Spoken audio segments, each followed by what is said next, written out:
출산 후 3개월의 시간이 여성의 평생 건강을 좌우할 수도 있는 중요한 시기인 만큼 이 기간 동안 산후풍 없이 몸을 건강하게 잘 회복하는 게 정말 중요한데요. 지난 1편 영상에 이어서 이 2편 영상에서는 따뜻하게 하기와 관련된 산후조리 방법에 대한 이야기와 여러 산후조리 관련 꿀팁들, 그리고 3개월간 저의 산후조리 스케줄 계획을 보여드리려고 해요. 혹시 1편 영상을 못 보셨다면 1편 영상을 꼭 먼저 보시고 2편 영상을 시청하시기를 권해드려요. 1편에도 말씀드렸다시피 제가 한 달 동안 여러 책과 자료를 살펴보면서 산후조리와 관련된 핵심 내용들만 압축하고 또 압축해서 만든 영상이다 보니 이 2편 영상 다 보시면 산후조리 관련해서 책 몇 권 읽으신 거나 다름없으실 거예요. 그 정도로 꼼꼼히 자료조사해서 만든 영상이니 꼭 끝까지 시청해주세요. 2편 영상 다 보시는데 20-30분 투자해서 평생 건강 챙기는데 도움받으시길 바라겠습니다.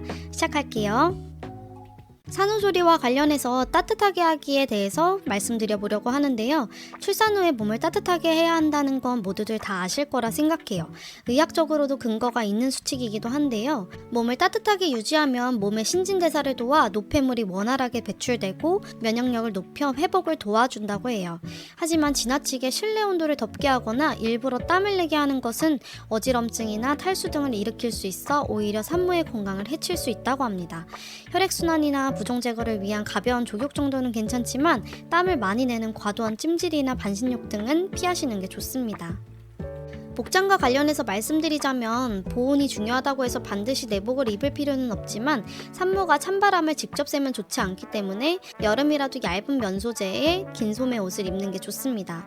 만약 짧은 소매 옷을 입을 경우에는 에어컨이나 선풍기 바람 등 찬 기운이 직접 닿지 않도록 주의해야 합니다. 옷과 속옷은 편하고 통풍이 잘 되는 면 소재가 좋고 양말도 수면 양말보다는 땀 흡수가 잘 되는 면 양말이 좋습니다. 목이 휑하면 스카프나 손수건을 두르고 있는 게 도움이 됩니다. 또 몸 씻기와 관련해서 궁금하신 점들이 참 많으실 텐데요. 아직도 몇몇 산후조리원에서는 출산 후 되도록 오랫동안 몸을 씻지 말라고 교육을 하는 경우가 있는데 현대의학에서는 근거가 없는 수칙입니다. 요즘에는 과거와 다르게 가정마다 난방이나 온수시설이 잘 되어 있기 때문에 산후 3-4일 후에는 따뜻한 물로 10분 이내 가볍게 샤워하는 건 문제가 되지 않습니다. 다만 샤워하기 전에는 미리 따뜻하게 물을 틀어 욕실 안에 온기가 충분히 퍼진 뒤에 들어가는 것이 좋고요. 아무리 무더운 여름이라고 하더라도 찬물로 샤워해서는 안 됩니다. 통목욕은 산후 6주 이후, 대중탕은 3개월 이후부터 가능합니다. 다음으로 산후조리와 관련된 기타 꿀팁에 대해서 말씀드려보려고 하는데요. 산모님들께서 제일 관심이 많으신 부종관리, 체중관리, 마사지, 그리고 산후조리 추천용품에 대해서 차례로 설명드려볼게요. 먼저 부종과 관련해서 가장 효과가 좋다고 알려진 음식이 바로 호박이죠. 하지만 자료조사해보니 호박의 경우 신장 기능이 나빠서 생기는 부종에는 효과가 있지만 출산 후 생기는 붓기에는 효과가 좀 떨어진다고 해요. 사실 통상적으로 출산 후 부종은 오로가 배출되면서 자연스럽게 빠지기 마련입니다. 그럼에도 붓기 제거가 원활하게 되지 않을 경우에는 여러 노력이 필요할 수 있는데요. 제가 조사해보니 붓기 제거에 가장 효과적인 것은 바로 운동, 특히 걷기 운동을 하는 거였어요. 걷기 운동은 출산 후 체순환이 원활하게 될 수 있도록 도와서 노폐물과 부종을 제거하는 데 많은 도움이 됩니다. 걷기 관련해서는 이미 1편 영상에 자세히 설명드렸으니 해당 부분을 참고해 보시고요. 이와 더불어서 적절한 산후 마사지라든가 산후 스트레칭, 그리고 가벼운 족욕을 통해서 도움을 받으실 수 있습니다. 또 짠 음식은 붓기 제거를 저해하기 때문에 약간 싱겁다고 느낄 정도의 음식을 드시는 걸 권해드립니다. 다음으로 체중 관리에 대해서 말씀드려 볼게요. 산후조리 3개월의 기간 동안 임신 전 체중에 가깝게 회복하지 못하는 경우 무서운 얘기지만 평생 그 몸무게가 유지되기 쉽다고 하더라고요. 정시정량의 숙면과 규칙적인 식습관이 산후 비만을 예방하는 데 도움이 되기 때문에 몸의 일상 리듬을 건강하게 회복하는 데 초점을 맞추는 게 중요한데요.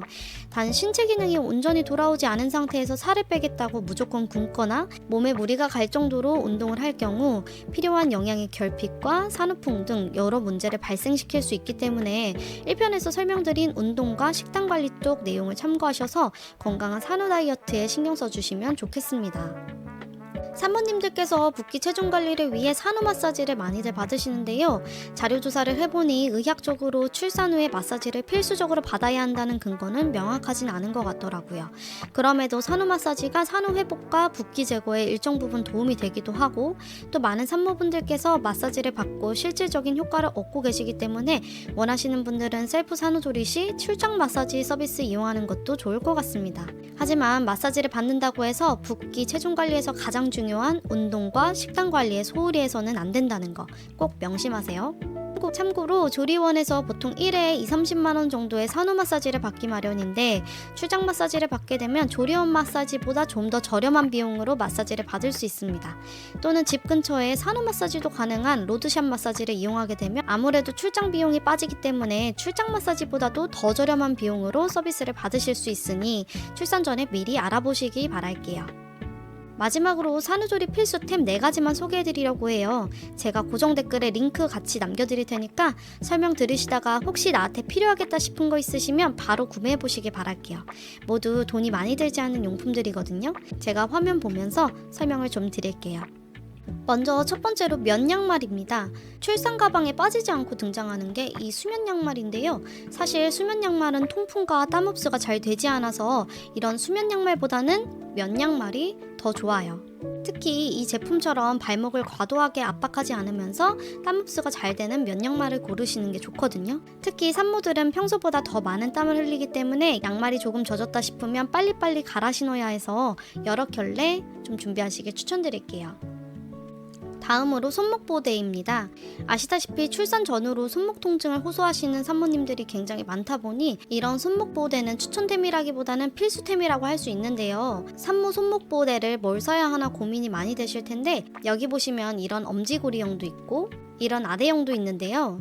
산모님들이 손 씻을 일이 많다 보니 이런 아대형을 선호하시는 분들이 많아요. 근데 제 경험상으로는 이런 아대형도 손등 윗부분까지는 덮기 때문에 결국 물 닿는 일을 할 때는 벗어야 한다는 건 매 한 가지더라고요. 그래서 어차피 벗어야 한다면 좀 더 고정력이 좋은 이런 고리형을 구매하시는 게 더 좋을 것 같고요. 참고로 제품에 따라 까슬까슬한 벨크로가 노출되는 손목 보호대도 있는데, 그런 경우 아기 피부에 쓸릴 수가 있어서 산모용으로는 적합하지 않으니 고르실 때 주의하세요. 보시면 이 제품이 현재 산모들에게 가장 인기 많은 제품 중 하나인데 소재도 좋고 착용도 편리해서 이 제품 추천드릴게요. 다음으로 짐볼입니다. 막달에 짐볼 운동 하시는 분들 많으신데요. 출산 후에도 짐볼은 정말 요긴해요. 제가 1편에서도 잠깐 언급드렸었는데 그 짐볼에 앉아있는 것만으로도 허리를 펴고 자세를 바르게 앉게 되기 때문에 자세에도 좋고, 또 짐볼을 이용해서 스트레칭을 하거나 운동을 하는 데에도 도움이 많이 돼서 하나 구비하고 계시는 걸 추천드려요. 짐볼 중에는 원 사이즈로 판매하는 제품도 있지만 이 제품처럼 키에 따라 짐볼 사이즈를 선택하는 게 좀 더 좋을 것 같고요. 제품 내구성 대비 가격도 합리적이라 이 제품 추천드릴게요. 마지막으로 조교기예요. 제가 앞서 혈액순환과 부종 제거에 도움을 받을 수 있는 조교에 대해서 언급드렸었는데요. 저도 첫째 아기 출산 후 약간 몸이 시큰거림이 있어서 산후조리 시기에 조교를 종종 했었거든요. 조교기가 이렇게 물 넣어서 하는 습식형이 있고 이런 건식형이 있는데요. 습식형의 경우 제 성향상 늘상 물을 넣고 빼는 것도 일이고, 물때나 곰팡이가 안 끼게 관리하고 청소하고 이런 걸 할 자신이 없더라고요. 안 그래도 손목도 시큰거리는데 물 넣어서 옮기는 것도 쉽지 않고요. 그래서 저 같은 경우는 이런 건식형을 사용했었는데 코드만 꽂으면 원하는 온도로 바로 사용 가능하고 청소나 관리가 매우 쉽다는 장점이 있어요. 제가 사용했던 제품은 단종됐다 보니 요즘 뭐가 가장 인기 많고 가성비가 좋은가 살펴봤더니 이 제품이 눈에 띄더라고요. 제공해주는 담요로 무릎까지 따뜻하게 조교 가능하고 심지어 자언도 할 수 있어서 산모분들께 너무 좋은 것 같았어요. 제품 더 궁금하시거나 구매 원하시는 분들은 아래 고정 댓글에 있는 링크 참고해주세요. 높아심에 한 번 더 말씀드리자면 일부러 땀이 나게 하고 몸을 너무 뜨겁게 하는 건 산모에게 좋지 않다고 말씀드렸죠. 과한 조격은 금물, 적당히 따뜻하다고 느낄 정도의 조격으로도 충분하니 가볍게 즐기시길 권해드려요. 자, 마지막으로 저의 3개월간 산후조리 스케줄 계획을 말씀드리려고 하는데요. 이미 영상을 보면서 각자 이렇게 저렇게 산후조리 해야지 하는 생각들 많이 하셨을 텐데, 제가 앞으로 보여드릴 스케줄 계획표 참고하셔서 각자만의 실질적인 계획도 구체적으로 그려보시길 추천드립니다. 저의 산후조리 계획은 앞서 말씀드린 움직이기, 잘 먹기, 푹 쉬기, 따뜻하게 하기로 나눠서 설명을 드려보려고 해요. 먼저 움직이기, 즉 운동과 관련해서는 출산 다음 날부터 가볍게 걷는 것을 시작으로 출산 4주까지 걷기와 스트레칭 강도를 조금씩 올릴 계획이고요. 5주 이후부터는 걷기 운동, 교정 운동 등 몸에 무리가 가지 않는 운동을 하되 미리 저장해둔 산전 운동 영상을 보면서 홈 트레이닝을 시작하려고 해요. 물론 이때도 몸의 회복에 따라 운동 강도를 서서히 높여나갈 예정이고요. 출산 후 12주부터는 본격적인 유산소, 근력 운동을 시작하려고 하는데 특히 저희 집 앞에 찜해둔 필라테스 시설이 있는데 거기 등록해서 꾸준히 다녀볼 예정입니다.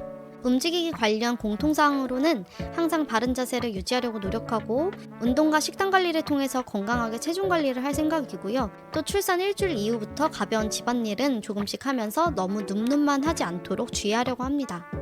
다음으로 잘 먹기와 관련해서는 저의 가장 큰 목표가 배달 음식을 최대한 피하는 거거든요. 이를 위해서 출산 직후에는 친정 시댁으로부터 국가 반찬을 제공받을 예정이고요.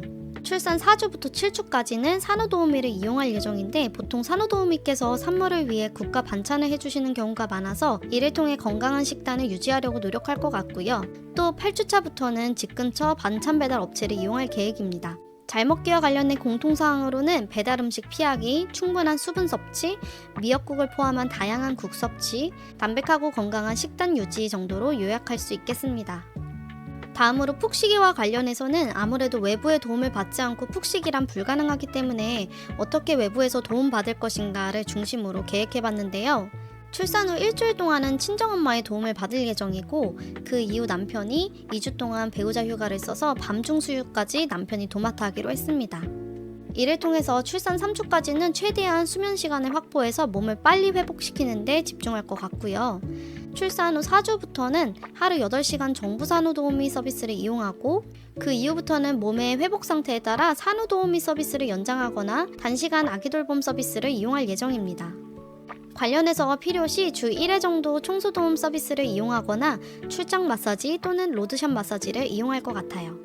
마지막으로 따뜻하게 하기와 관련해서는 시기와 관계없이 공통적으로 적정 실내 온습도 유지, 면소재 긴 소매옷, 속옷, 양말, 목수건 착용, 에어컨과 선풍기를 직접 쐬지 않도록 하고 찬물, 찬 음식 주의, 따뜻한 물로 10분 이내 빠른 샤워 이 4가지를 중심으로 몸을 따뜻하게 하는 데 주의를 기울여야 할 것 같네요.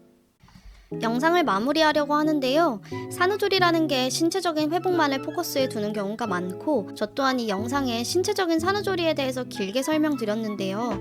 사실 신체적인 회복뿐만 아니라 정신적인 회복과 함께 산후 우울증에 대한 대처도 너무나 중요합니다.